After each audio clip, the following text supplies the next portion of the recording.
আসসালামু আলাইকুম। আজকের ভিডিওতে এই সুন্দর হেয়ার ব্যান্ডটি তৈরি করে দেখাবো। আজকে আমি চুড়ি দিয়ে এই সুন্দর হেয়ার ব্যান্ডটি তৈরি করেছি। আশা করি আজকের ভিডিওটি খুব ভালো লাগবে। এই হেয়ার ব্যান্ডটি তৈরি করার জন্য এখানে আমি পুরনো ২টা কাঁচের চুড়ি নিয়ে নিয়েছি। আপনারা যেকোনো ধরনের চুড়ি দিয়ে কাজটা করতে পারবেন। আর এখানে সুতা হিসেবে আমি সামারিয়ান সুতা ব্যবহার করছি। এখানে আপনারা আপনাদের পছন্দ মতো যেকোনো ধরনের সুতা দিয়ে কাজটা করতে পারবেন। আর এখানে হুক হিসাবে আমি 2.5 এর একটা হুক নিয়ে নিয়েছি। শুরুতেই এখানে আমি একটা স্লিপ নট করে নিলাম। এবার যে ২টা চুড়ি নিয়েছি, এখানে আমি ২টা চুড়ি ব্যবহার করছি। আপনারা চাইলে একটা চুড়িও বা মোটা একটা চুড়ি বা ২টা বা ৩টা চুড়িও ইউজ করতে পারেন। তো যে স্লিপ নটটা করেছিলাম, ওই স্লিপ নটটা চুড়িটার নিচের দিক থেকে টেনে এনে এখানে একটা চেইন করে দিলাম। একটা একদম দেখুন সিঙ্গেল ক্রোশেট যেভাবে করি ওইভাবে করে আমরা জাস্ট সিঙ্গেল ক্রোশেট করব এই পুরোটা চুড়ি জুড়ে। মানে পুরোটা চুড়ি আমরা এরকমের সিঙ্গেল ক্রোশেট করে কভার করে নিব। দেখুন খুব সহজেই কিন্তু আমরা জাস্ট চুড়ির নিচের দিক থেকে হুকটা নিয়ে সুতাটা টেনে এনে একটা সিঙ্গেল ক্রোশেট করলাম। সেম ওয়েতে আবার চুড়ির নিচ দিক থেকে হুকটা নিয়ে সুতাটা টেনে এনে একটা সিঙ্গেল ক্রোশেট করলাম। আর এভাবে করেই পুরোটা অংশে আমাদের কাজটা করে নিতে হবে। তো অফ ক্যামেরা এখানে পুরোটা অংশে আমরা কাজটা করে নিয়েছি। এবার আমরা এখানে সুতাটা জয়েন করব। আর সুতাটা জয়েন করার জন্য একদম শুরুতে যে সিঙ্গেল ক্রোশেট করেছিলাম ওই সিঙ্গেল ক্রোশেটের চেনের মাঝখানে সুতাটা একটা স্লিপ স্টিচ করে নিলাম। এবার একটা চেন করে এখানে আমরা সুতাটা কেটে নেব। এই যে সুতাটা কেটে নিয়েছি। এবার আমরা পরবর্তী লাইনে কাজটা শুরু করব। আর পরবর্তী লাইনের জন্য এখানে আমরা অন্য কালারের সুতা ব্যবহার করছি। তো শুরুতেই সুতাটার মাঝখানে একটা স্লিপ নট করে নিলাম। এবার যে কোনো একটা চেনের মাঝখান থেকে আমরা কাজটা শুরু করব। তো দেখুন আমরা যে চেনগুলো করেছিলাম ওই চেনটা কিন্তু ২টা চুড়ের মিডল অংশে কিন্তু আমি নিয়ে এসেছি। এবার একটা চেনের মাঝখান থেকে সুতাটা জাস্ট টেনে এনে জয়েন করে ২টা চেন করে দিলাম। এবার আমরা ঠিক পাশে যে চেনটা আছে ওই চেনটার উপরে গিয়ে ২টা ডাবল ক্রোশেট করব। ২টা ডাবল ক্রোশেট করে নিলাম। এবার এখানে আমি যেহেতু পাতার মতো একটা শেপ দেবো এজন্য এখানে এক্সট্রা 3টা চেন করব।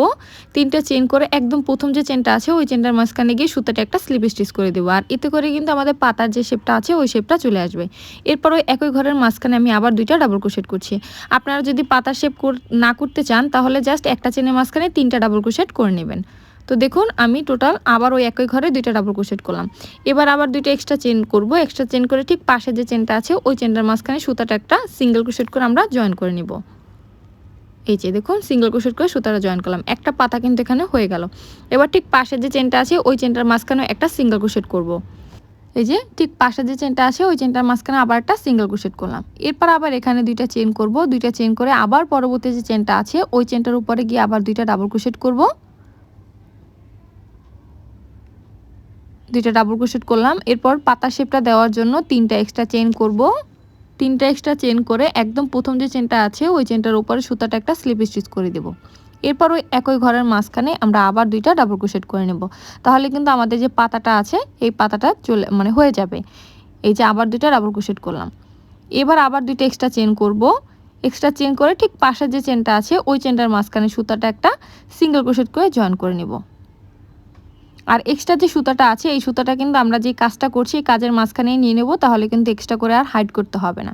এবার দেখুন ঠিক পরবর্তী যে চেনটা আছে ওই চেনের উপর গিয়ে আবার আমরা একটা সিঙ্গেল ক্রোশেট করছি।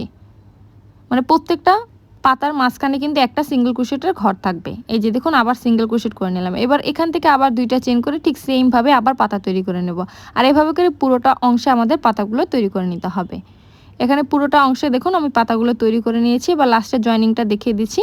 ঠিক যে ঘরের মাঝখান থেকে সিঙ্গেল ক্রোশেট করে আমরা সুতাটার কাজটা শুরু করেছিলাম ঠিক ওই ঘরের মাঝখানেই সুতাটা একটা স্লিপ স্টিচ করে আমরা জয়েন করে নিলাম। এরপর একটা এক্সট্রা চেন করে এখানে বাড়তি যে সুতাটা আছে এই সুতাটা আমরা কেটে নেব। এরপর যে সুতাটা আছে ওই সুতাটা খুব ভালোভাবে হাইড করে নেব। এই যে তৈরি হয়ে গেছে আমাদের হেয়ার ব্যান্ডটি। আপনারা চাইলে এইটা হেয়ার ব্যান্ড হিসেবে ব্যবহার করতে পারবেন অথবা চুড়ি হিসেবে ব্যবহার করতে পারবেন। আশা করি আজকে ভিডিও ভালো লেগেছে। ভিডিও ভালো লাগলে অবশ্যই শেয়ার করে দেবেন। ধন্যবাদ সবাইকে।